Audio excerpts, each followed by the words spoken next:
Buenas tardes, ¿cómo le va? Alumnos, alumnas.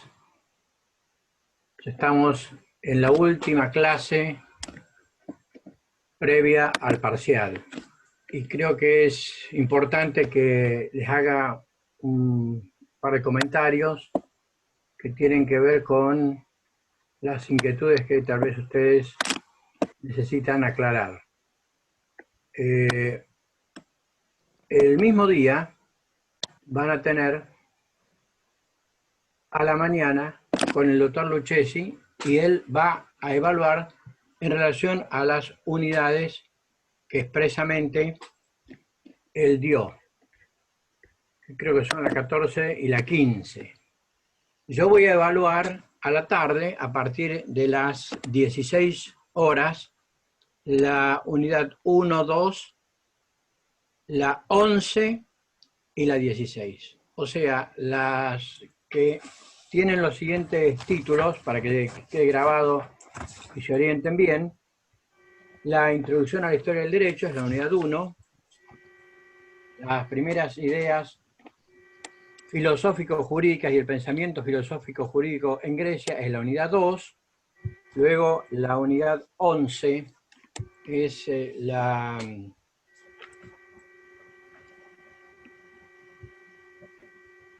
la unidad titulada El constitucionalismo y la declaración de derechos. Y la 16 es la organización nacional, que es lo que estamos viendo. Esas 4 unidades las voy a evaluar yo por este sistema de Zoom.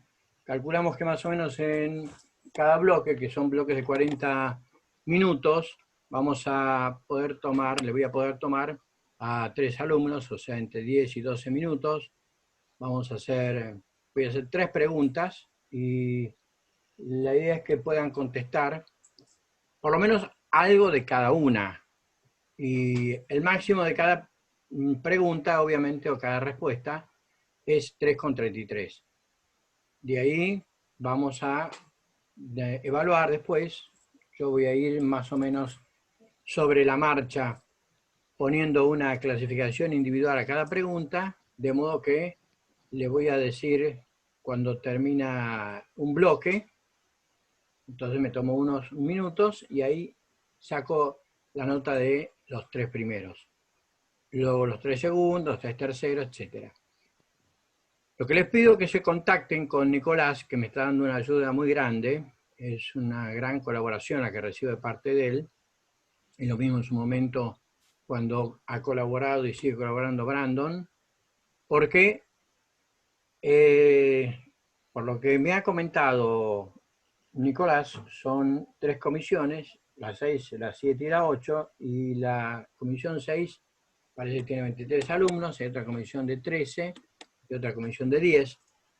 Entonces, si se presentaran todos, empezaríamos el jueves, seguiríamos el viernes y terminaríamos el sábado. No creo que se presenten los 50 anotados, porque de hecho, a medida que yo voy viendo en los que van ingresando, en realidad, más o menos estamos en un promedio de unos 20 o 25 que han venido a estas clases. Así que son las normalmente llamadas plenarias, cuando las cosas se normalizaban o cuando se vuelvan a normalizar nuevamente. Bien. Entonces quería hacer esa aclaración porque esa va a ser mi nota, pero yo tengo que tener también una nota de los profesores de historia constitucional y otra nota de los profesores de romano. Todos los docentes me van a mandar las notas de cada uno de los alumnos, porque con excepción del doctor Lucchesi y en el caso mío, que vamos a tomar por Zoom, el resto va a tomar por cuestionarios, o en el caso de María Martín, que toma por cuestionario domiciliario. Entonces yo después promedio la nota y eso se las voy a pasar a los chicos del centro, en este caso a Nicolás, para que lo suban al campus o veamos la forma y ustedes puedan saber, porque otra cosa que también tenemos que aclarar, normalmente hay para imprimir el parcial recuperatorio transcurre aproximadamente más o menos una semana, con lo cual prácticamente si es el jueves, si termináramos el jueves, que no va a ser así, estimo, sería el otro jueves. Y si no, sería al viernes, pero también hay que ver que no se le superponga con otra materia. Así que esto lo vamos a conversar cuando termine esta clase. Yo me voy a poner en comunicación con Nicolás. Nico, entonces quedamos así. Dale, sí, sí, hablamos después de la clase. Por el momento, nada, reitero que vaya mandando su nombre y apellido todos aquellos que van a rendir el jueves, tanto tu oral como el otro profesor, para ir armando el listado y organizarse de mejor manera, así no sé, no nos atrasamos con eso. Exacto. Bien. Bueno, siendo las 18:37, ya dedicamos los 7 minutos estos para conversar sobre el examen y damos la segunda parte de la unidad 16 y ya con esto terminaríamos entonces los temas de las consideradas plenarias. Muy bien. Entonces, ustedes se fijan en el programa y van a ver ahí en esa unidad 16 que cuando tuve que hacer el programa, traté de poner los aspectos más trascendentes del programa de Historia Constitucional Argentina. Entonces acá tenemos tenemos un punto, tenemos una cuestión muy importante de analizar, que es el proyecto de Alberdi y el proyecto Fragueiro. En primer lugar, el proyecto Alberdi, porque ustedes saben que el libro, valga la redundancia, base de la Constitución Nacional, por no decir lo que corresponde, fundacional, son las bases y puntos de partida para la organización nacional. O sea, este es el libro que prácticamente dio nacimiento a las bases a la Constitución, porque en realidad, como vimos la vez pasada, existían dos fuentes que eran inmediatas, y esas eran la Constitución de los Estados Unidos de 1787 y las bases de Alberti.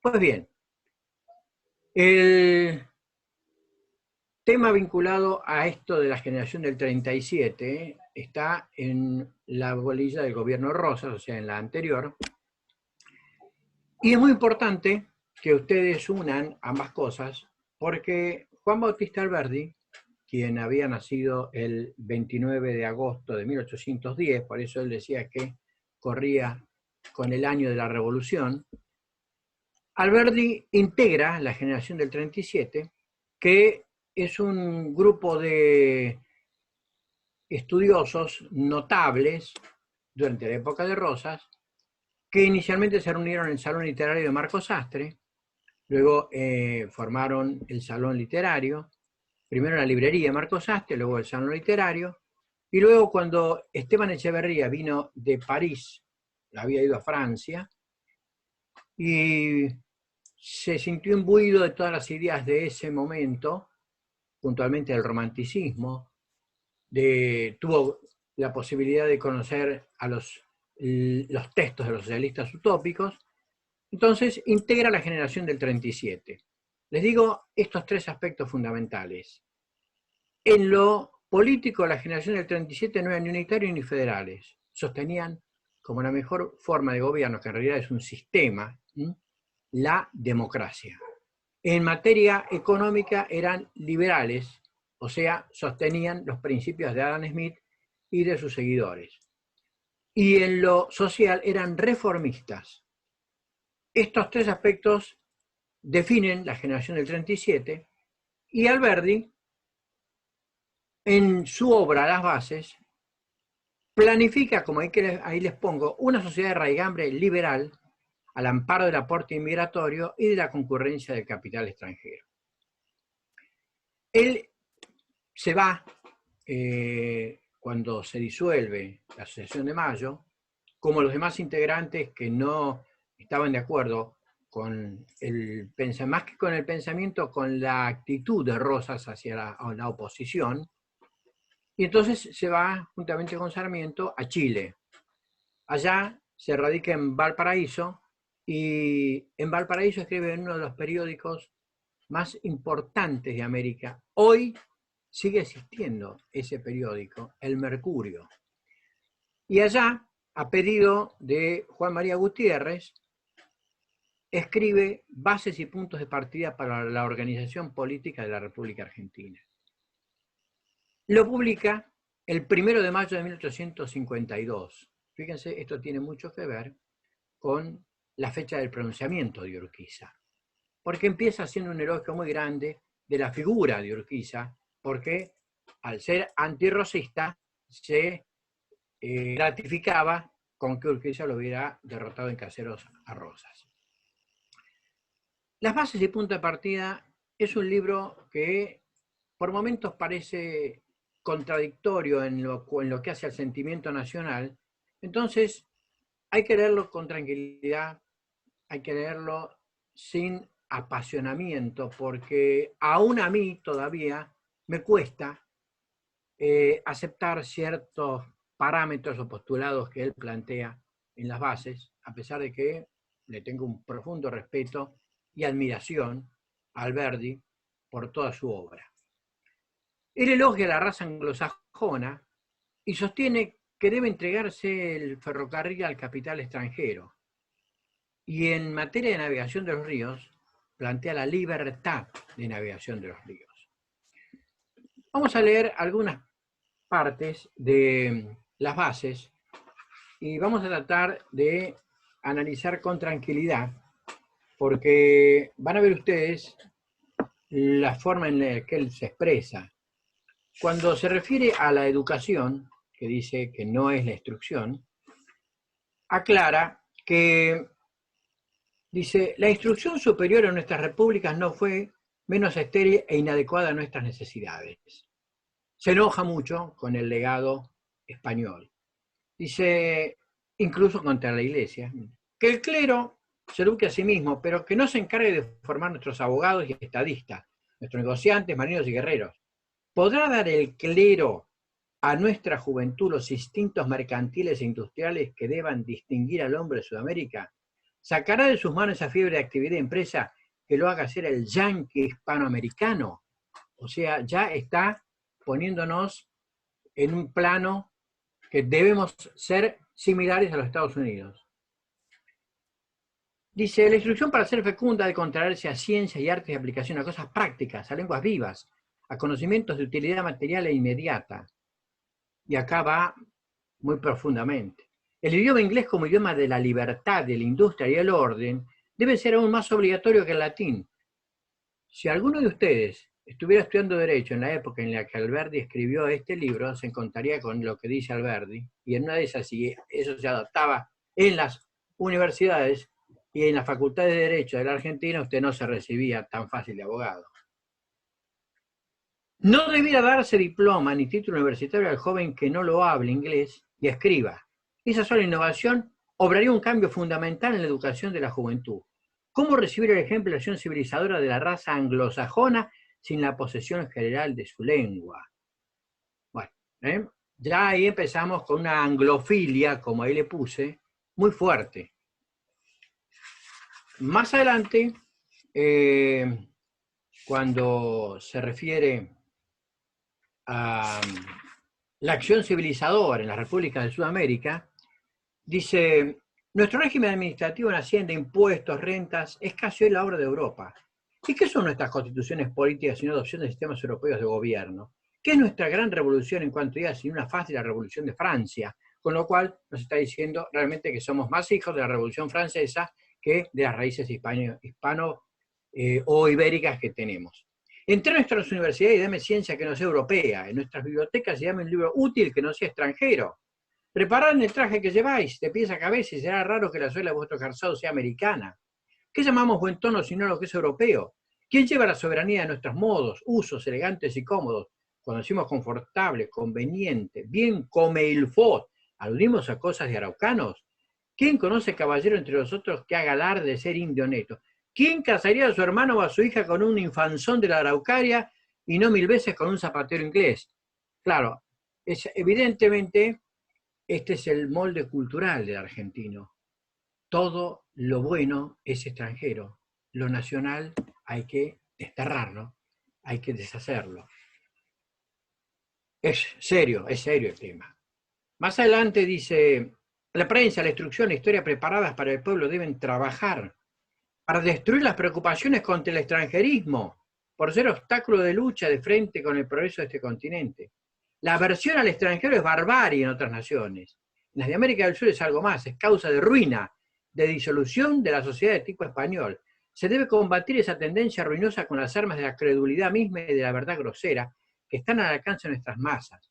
La prensa, iniciación y propaganda del verdadero espíritu de progreso debe preguntar a los hombres de nuestro pueblo si se consideran de raza indígena, si se tienen por indios pampas, si se creen descendientes salvajes y no de las razas extranjeras que trajeron la religión de Jesucristo y la civilización de Europa a este continente. Y eso que todavía no había prácticamente inmigrantes en Argentina. Había pequeños grupos, sobre todo un grupo de ingleses muy fuerte en Buenos Aires. Sigue más adelante y dice, cuando se refiere a la libertad de los ríos, los grandes ríos, esos caminos que andan, como decía Pascal, no son otro medio de intentar la acción civilizadora de Europa por la imaginación de sus habitantes en lo interior de nuestro continente. Pero los ríos que no se navegan son como si no existieran. Hacerlos del dominio exclusivo de nuestras banderas indigentes y pobres es como tenerlos sin navegación, para que ellos cumplan el destino que han recibido de Dios. Poblando en el interior del continente es necesario entregarlos a la ley de los mares, es decir, a la libertad absoluta. Dios no los ha hecho grandes como mares mediterráneos para que solo se naveguen por una familia. Proclamar la libertad de sus aguas, y para que sea permanente, para que la mano inestable de nuestro gobierno no derogue hoy lo que acordó ayer, firmar tratados perpetuos de libre navegación. Me duele. Me duele que Alberdi nos hable de las banderas indigentes y pobres, porque son las banderas que en 1852 le habían costado mucha sangre a la Argentina, le habían costado mucha pérdida de hombres, la revolución que comienza en 1810 para que se logre en 1853, después de 43 años de luchas intestinas y de peleas, no solamente contra España, sino internamente, unitarios versus federales. Dejo a la valoración personal de cada uno lo que dice Alberdi. Claro, había una realidad, es decir, nosotros teníamos un país que no estaba poblado, un país, por eso él habla de que el gobernar es poblar. Pero es muy duro en lo que, con mucha vehemencia y muy descalificante. Cuando habla de que en América gobernar es poblar, ahí lo tiene, dice, ¿qué nombre daréis? ¿Qué nombre merece un país compuesto de 200.000 leguas de territorio y una población de 800.000 habitantes? Un desierto. ¿Qué nombre darías a la constitución de ese país? La constitución de un desierto. Pues bien, ese país es la República Argentina. Y cualquiera que sea su constitución no será otra cosa por muchos años que la constitución de un desierto. Después, especialmente económico, el fin de la política constitucional y del gobierno en América. Así en América, gobernar es poblar. Bueno, termina con algo que, insisto, me cuesta aceptar. Dice en el capítulo 15, y estoy leyendo las bases de Alberdi, no se los estoy diciendo, de otro libro. Están, por supuesto, en mis libros, está en el tomo 2, de Historia Constitucional Argentina, todo esto está. Dice, Montevideo defendido por extranjeros ha merecido el nombre de Nueva Troya. Valparaíso compuesto de extranjeros es el lujo de la nacionalidad chilena. El pueblo inglés ha sido el pueblo más conquistado de cuanto existen. Todas las naciones han pisado su suelo y mezclado a él su sangre y su raza. Es producto de un cruzamiento infinito de castas. Y por eso, justamente el inglés es el más perfecto de los hombres.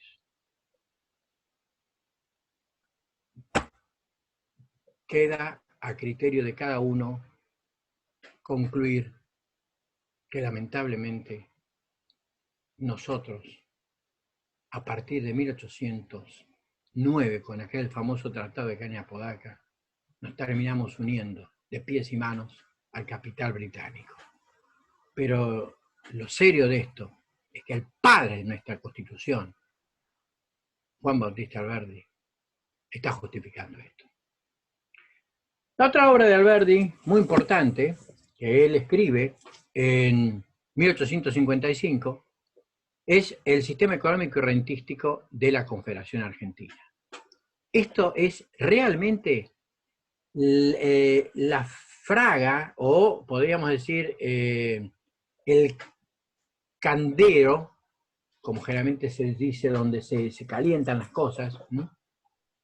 La hoguera, o si usted quiere, la chimenea, más propiamente, la fragua, quería decir, donde se moldea nuestra Constitución. Dice Alberdi puntualmente que la Constitución tiene un sistema completo de política económica en cuanto garantiza la libre acción del trabajo, el capital y la tierra. Ratifica la ley natural del equilibrio que preside el fenómeno de la distribución de la riqueza. Y agrega que el apóstol más lúcido de este pensamiento es el famoso Juan Bautista Say. A esta escuela de libertad pertenece la doctrina económica y la Constitución argentina. Y fuera de ella no se deben buscar comentarios ni medios auxiliares para la sanción del derecho orgánico de esta Constitución. La Constitución consagró el principio de la libertad económica, dice, por ser tradición política de la Revolución de mayo de 1810 contra la dominación española.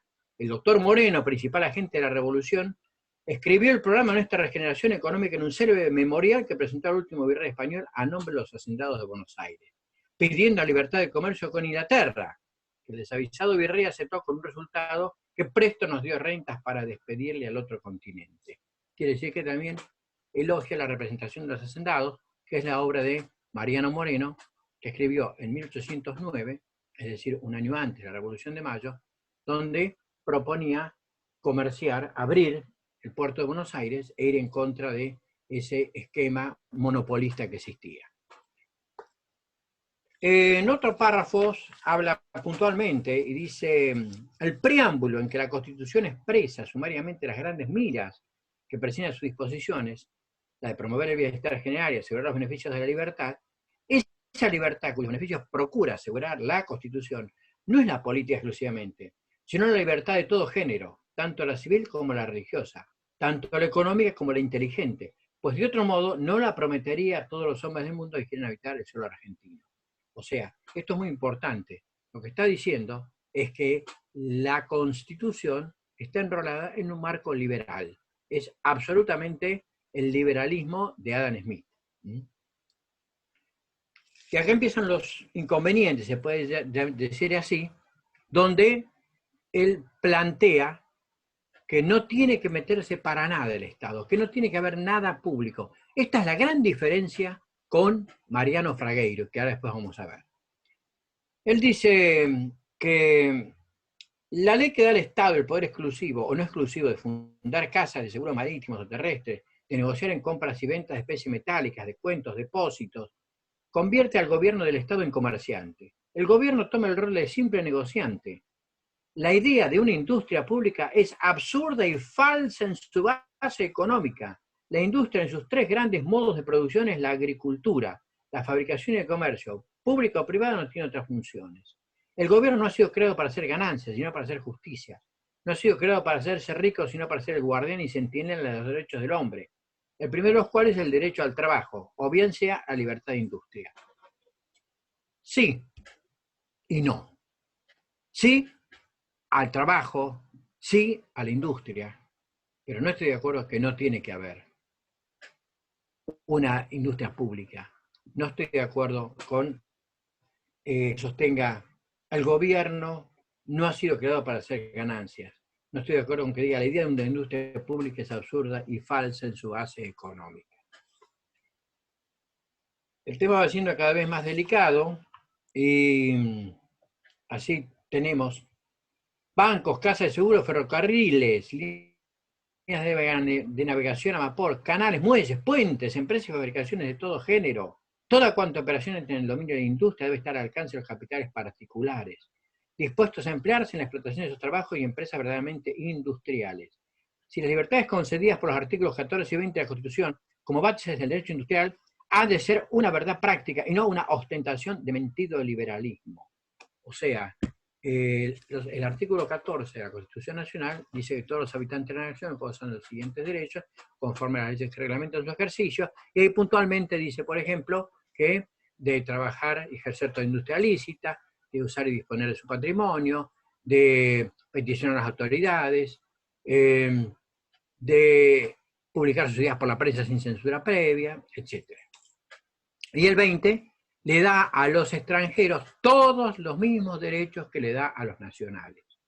Incluso hasta el tema de la libertad de navegación es muy fuerte porque está en el artículo 26. Lo que Alberdi dice en las bases se traslada al artículo 26, cuando dice: la navegación de los ríos interiores de la nación es libre para todas las banderas, con sujeción únicamente a los reglamentos que dicte la autoridad nacional. Libre. Vaya usted a decir a los ingleses que se va a meter a navegar así, alegremente por el Támesis y que no les van a decir nada. Ah, ¿hay que pagar un derecho? Bueno, lo pago. No.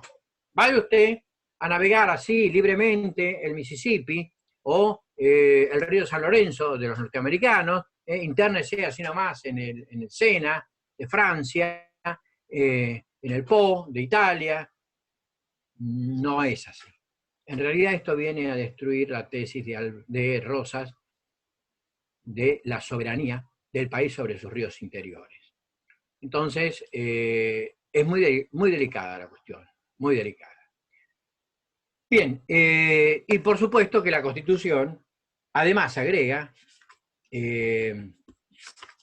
antes de la libertad de navegación del artículo 26, puntualmente hace referencia a el punto por excelencia que tiene esto, cuando dice que el gobierno federal, el artículo 25, fomentará la inmigración europea y no podrá restringir, limitar ni gravar con impuesto alguno la entrada en el territorio argentino de los extranjeros que traigan por objeto labrar la tierra, mejorar la industria e introducir y enseñar las ciencias y las artes. Yo lo que le digo es que los americanos también. Bueno, en estos 10 minutos vamos a terminar con el pensamiento este. Le puedo asegurar que los americanos también, los norteamericanos, tuvieron mucha inmigración. Pero a pesar de esa mucha inmigración que tuvieron, no fueron tan gratificantes. Usted no va a ser ciudadano norteamericano, ni va a tener una residencia, solo viviendo 2 años en los Estados Unidos.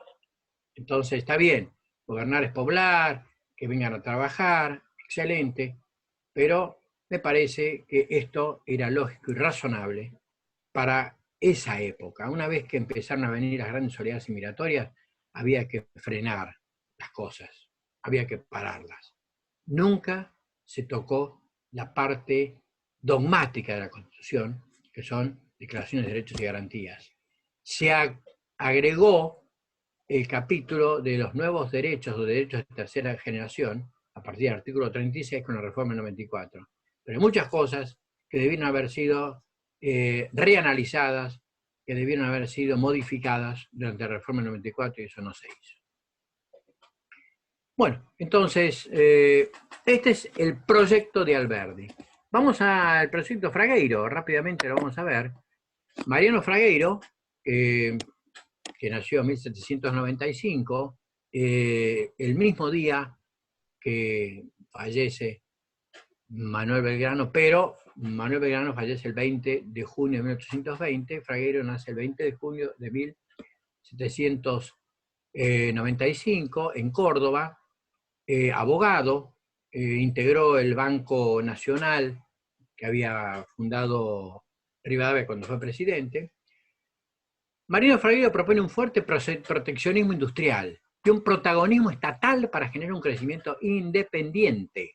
Así, sus fuentes de pensamiento, mientras para Alberdi eran Adam Smith y Juan Bautista Say, para él, para Fragueiro, es el economista Lis, que es un alemán industrialista. Alexander Hamilton es el industrialismo de la Constitución de 1787, y también los socialistas utópicos, Saint-Simon, Fourier, Owen.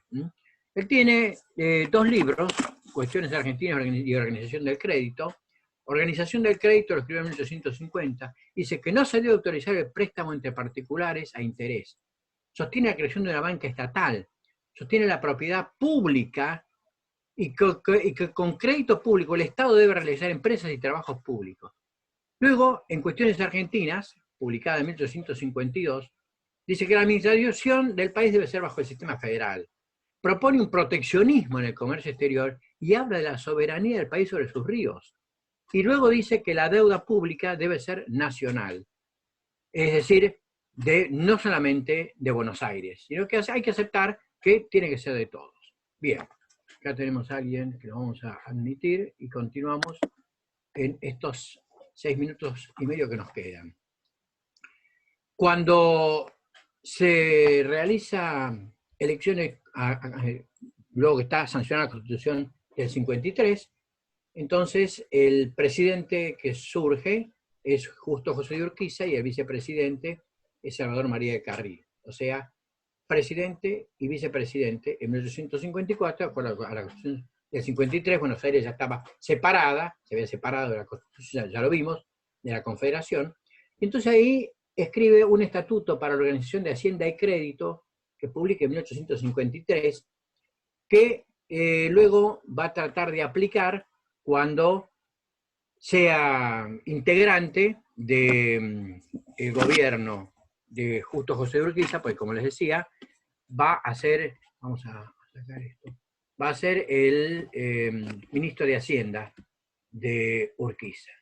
Bien, bueno, la cuestión entonces es que lo que él plantea está en esto, y vamos a leer algunos párrafos, en primer lugar, de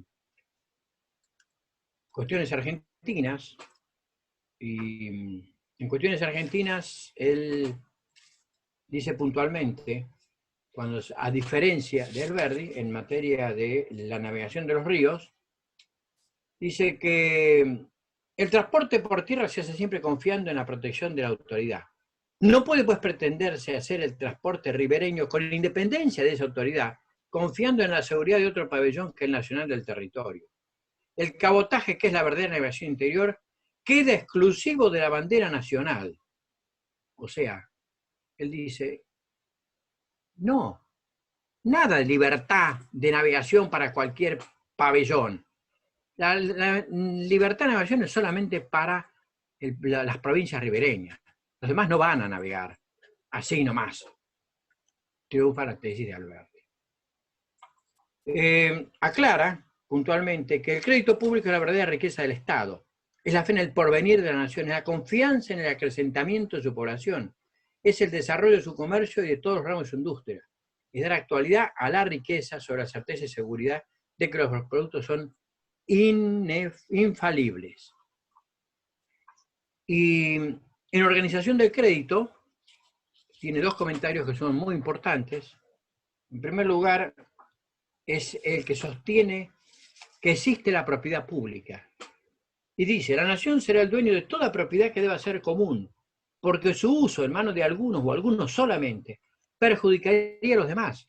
Y la nación solo tendrá el derecho de gobernarse por los medios que crean más convenientes a su bienestar, excluyendo de esta posesión a otras naciones. O sea, no, acá no debemos dar la propiedad pública a los extranjeros, es el Estado.